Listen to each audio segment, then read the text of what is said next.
Open the pixel lab, select the shape, remove the background, select the erase color, change the color, duplicate the shape.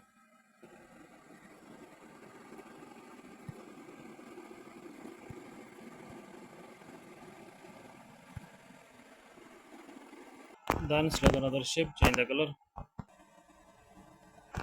Then select another photo, remove the background, select the erase color, adjust the photo.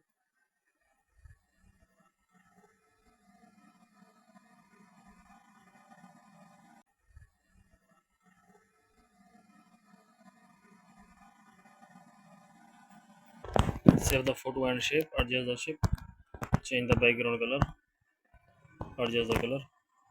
Please like the video and subscribe the channel.